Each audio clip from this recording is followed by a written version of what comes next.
CEO of Say I Love You in the Mirror Productions. It is the 6th of June 2022 at about 8:30 a.m. here Pacific Standard Time.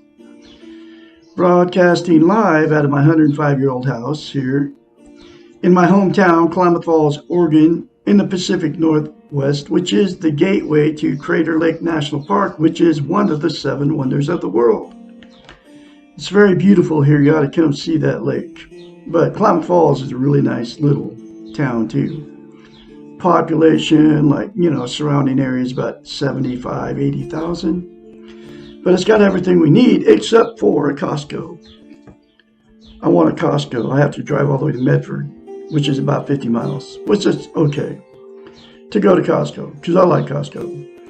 Anyway, I am on Facebook Live and YouTube teaching you how to be positive.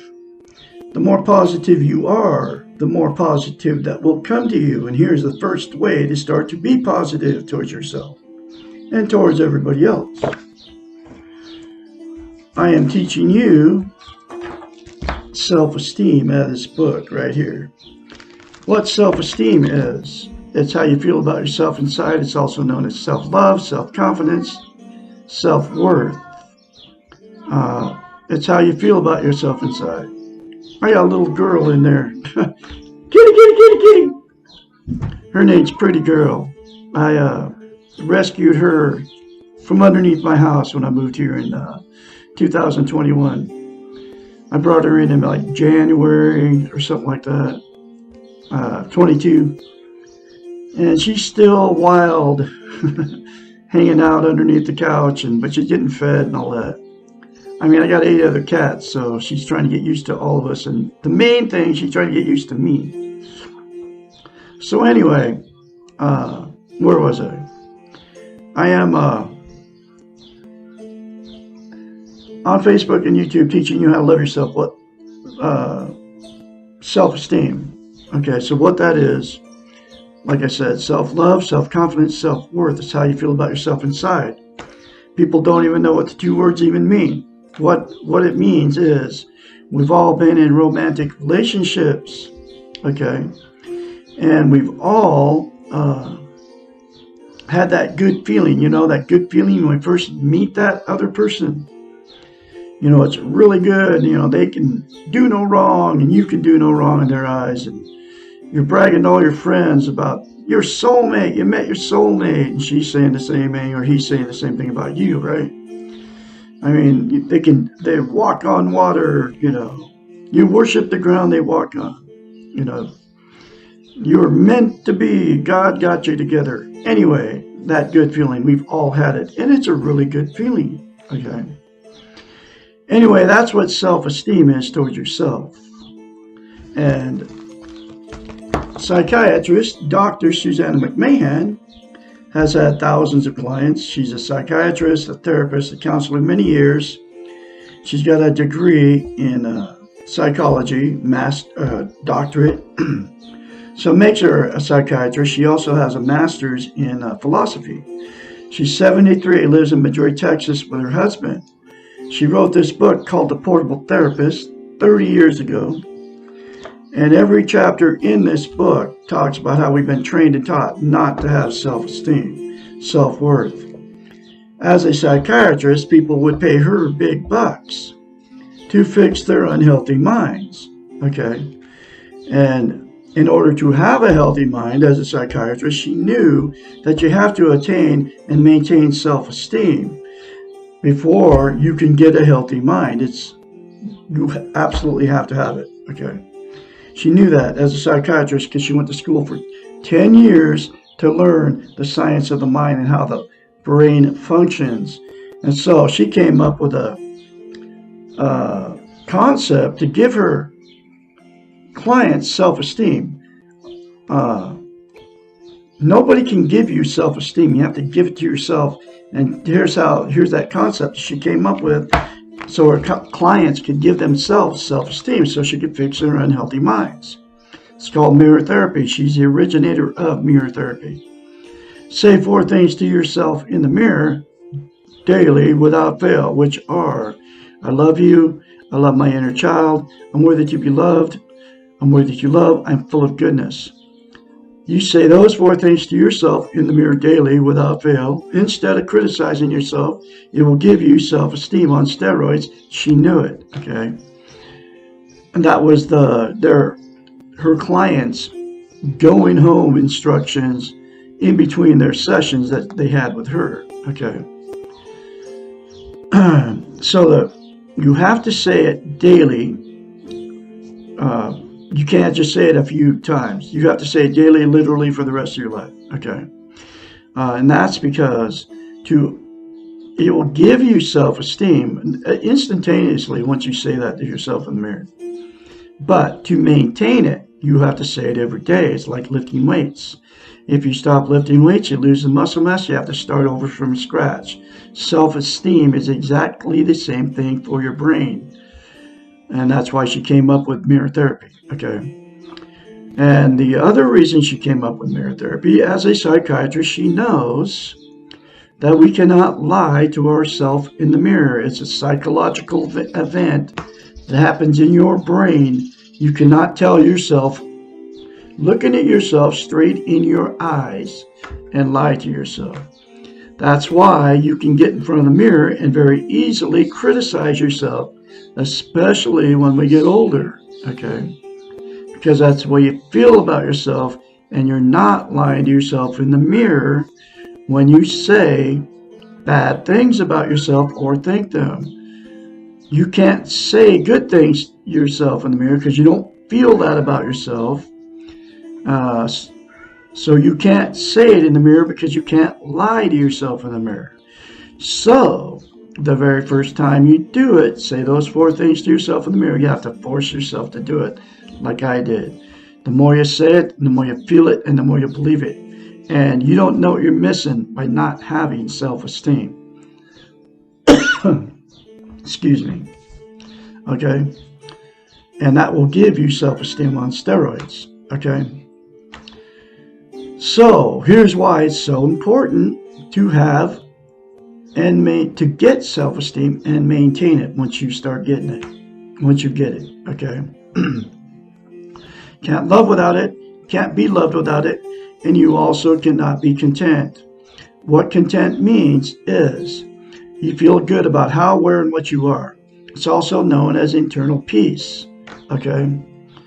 There's 10 things that people are using to try to be content. They are drugs, alcohol, sex, food, gambling, television, religion, another person, material possessions, or money.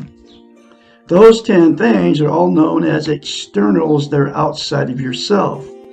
They will make you content temporarily, but they'll never make you content permanently. The absolute only thing that'll make you content permanently is to attain and maintain self-esteem. Okay? And those 4 things to yourself in the mirror, the absolute only thing that will give you self-esteem on steroids, and by saying it repeatedly to yourself, practicing it, it will let you maintain it. Okay? It's not going to do you any good to say it a couple times and drop it. You'll lose it. Okay? So that's why it's so important you say it every day. Less than 10 seconds, folks. I love Douglas Allen Bickford. I love my inner child. I'm worthy to be loved. I'm worthy to love. I am full of goodness. Not even 10 seconds. Okay, that's all it'll cost you. So the other thing about self-esteem, without it, you can't love and be loved. So what happens is you get yourself, you'll attract somebody. I'm talking about romantic relationships. You'll attract somebody without it. Okay? So then 2 people without self-esteem will get involved, whether you marry them, you don't marry them. That good feeling will go away. And then after the good feeling goes away, you think you're out of love with them. But you were never in love with them in the first place, because you can't love or be loved without self-esteem. So what happens in that relationship with 2 people with no self-esteem? It becomes toxic. The fights, the arguing, the cheating on each other, getting in the car, going down the road, can't get away from the maniac fast enough.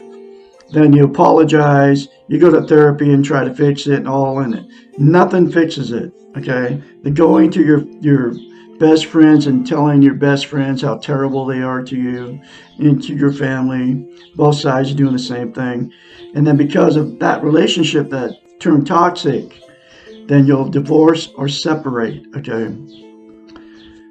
And then those two people will go back, jump back in another relationship, and the exact same thing will happen, okay? Because you went in another one without self-esteem, okay? And that's why you've been married more than once, or that's why you've had many failed relationships. That's why I've been married 4 times, and why I've had many failed relationships. The next thing that'll happen with you without self-esteem is you'll stay in that relationship forever. There's people doing that too. Both of you know it's done. There's no sex. You sleep in separate bedrooms. You can't stand the other person, but you hang out, okay, no matter what. And that's because you don't want to be a failure. You can't be alone. You don't want to take the shunning from all your family friends, your church members. You have nowhere to go, and you're afraid to leave, okay? And then you're being codependent on each other, okay, for whatever reason. So you won't leave it. So then that scenario becomes a dysfunctional family. Then you shoot off kids that become dysfunctional. Then they have families that become dysfunctional. And then the dysfunction just goes right down the line. The cycle just keeps happening. The last thing that'll happen to no self-esteem, the two people that got into relationships without self-esteem have had many failed relationships, many failed marriages, and we'll just say, screw it, they're done. They'll never be in another one, okay? So they'll just live their life alone because they've had so many failed relationships, okay? And so they'll use the 10 things to try to make themselves happy because you cannot be content without self-esteem, okay? The only way to be content is to attain self-esteem, okay? You can't get in a healthy relationship without self-esteem. So, my style of teaching, there's always a cure. There's a solution to the problem. And that is for all the parties involved in all those different scenarios to attain and maintain self-esteem with the 4 things to yourself in the mirror. And then get this book and go through the many other concepts in this book that'll give you a healthy mind. It'll make you secure in yourself, okay? So the person that's alone out there will be happy, will get content, internal peace. The two that are in toxic relationships, it'll fix your toxic relationship if both parties start the process by saying 4 things to themselves in the mirror daily without fail, okay? I promise you, Douglas Allen Bickford here in Klamath Falls, Oregon, it will work if you do it, okay? So, I am going through another lesson out of The Portable Therapist from a psychiatrist, Dr. Susanna McMahon. I am her spokesperson, and the reason I am doing this is because nobody's teaching self-esteem on the television or the internet. In fact, they don't want us to have it, just like she talks about in every lesson. The 2 words, self-esteem, are a taboo subject. I mean, when was the last time anybody asked you how you felt about yourself inside? And when was the last time anybody told you to look at yourself in the mirror and say, I love you? Never. Okay. It's a taboo subject. So that's why Douglas Allen Bickford is here on today's date. And I will be for probably the rest of my life. It's my life's work to teach you how to love yourself because it's that important. Nobody's telling you how to get it. I just told you how to get it. Nobody's telling you how to maintain it. I just told you how to maintain it. Nobody's telling you how simple it is, and it is that simple. Less than 10 seconds in front of your mirror every day, folks, instead of criticizing yourself, will give you a self-esteem, and you will maintain it if you keep saying it. That's how simple it is. And nobody's telling you how important it is. And I just told you why it's so important to have it. So here's that next lesson. Does self-esteem mean being selfish? Lesson 23. Literally, yes. But only if selfish is defined as taking care of the self or selfish. The dictionary definition of selfish is being too much concerned with one's own welfare. Too much has been emphasized because generally we interpret selfish as being in any way concerned,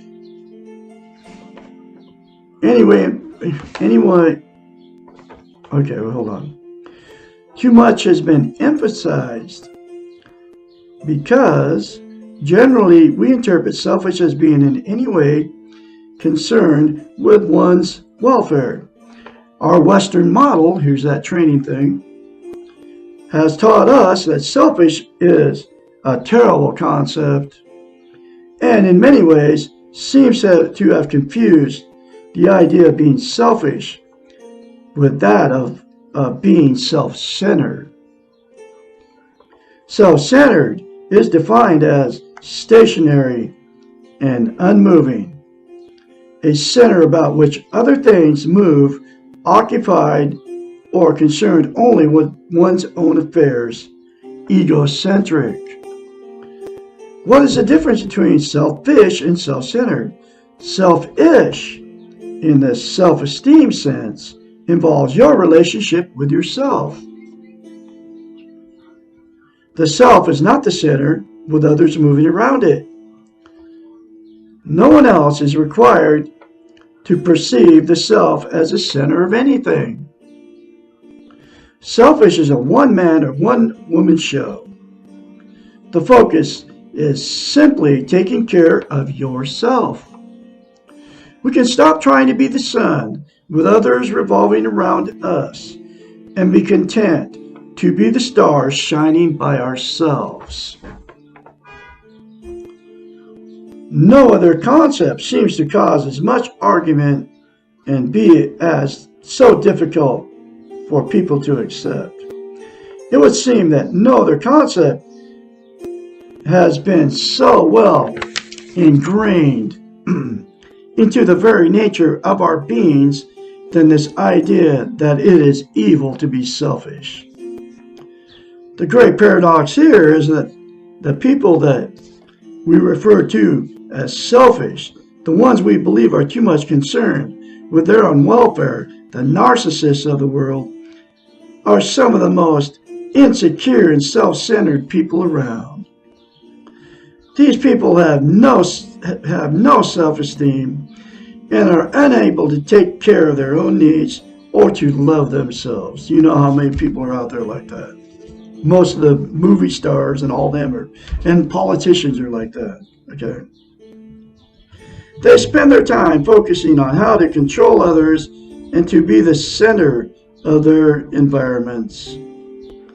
Their energies are on externals, and they are determined. They are devastated when others finally leave them. These so-called selfish ones are the epitome of the weak ego and the exact opposite of selfish, self-esteem ones. In order to love ourselves, we must know ourselves. In order to fill our own needs and wants, we must first know what we need and want. How can we do these things if we do not focus attention on ourselves? Be selfish. Take care of your precious self. No one else can, not in the way you want and need. Whew. There's another very life-changing lesson for you folks. I'm going to have another one for you tomorrow, which will be, can too much self-esteem lead to self-centeredness? I can be your mentor when you start